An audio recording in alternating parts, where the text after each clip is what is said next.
আমাদের ছাত্র আন্দোলনে এই স্বৈরাচার সরকারের যখন পতন হয়েছে, এই স্বৈরাচার সরকার আমরা আর চাই না। সে বাংলাদেশে প্রবেশ করবে কেন? আমরা তাকে ও দেশ থেকে ধরে এনে তাকে বিচারের কাঠগড়ায় দাঁড় করাবো। যেহেতু তিনি হাজার হাজার ছাত্র জনতাকে হত্যা করেছেন, গণহত্যা করেছেন, সে যদি দেশে আসতে চায় অবশ্যই দেশের মানুষ তাকে প্রতিহত করবে। তাকে আমরা আনবো, অবশ্যই আনবো।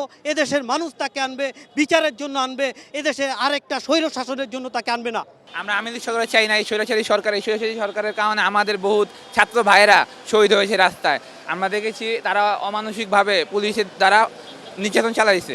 আমরা এই সরকার আর চাই না, যেই সরকার থেকে গণহত্যা চালানো হয়েছে ছাত্রদের উপর। বাংলাদেশে বিতাড়িত হয়েছে, সে বাংলাদেশে আইনের আওতায় না, তারে ফাঁসি দেওয়া হোক। আমরা এটাই একটাই দাবি। স্বৈরাচারী শেখ হাসিনা এই বাংলাদেশে আর কখনো ঢুকতে পারবে না। এই বাংলাদেশের মানুষ তাকে প্রতিহত করবে। তিনি সাধারণ ছাত্রের উপরে টর্চার করছে, অনেক মানুষ গুম করছে। এই হাসিনা আমরা চাই না, নেক্সটও জানি না আসে। তার জন্য আমরা প্রয়োজনে আমরা আবারও রাজপথে থাকতে ইচ্ছুক। পালিয়ে গেছে বাঁচার জন্য, জানে বাঁচার জন্য। সেই দেশে আসবে তখন নেতাকর্মী চাঙ্গা রাখার জন্য একটা গুজব ছড়াইছে। এটা কখনো একটা সত্য বক্তব্য না, এটা মিথ্যা একটা বক্তব্য, মিথ্যা একটা গুজব ছড়াইছে।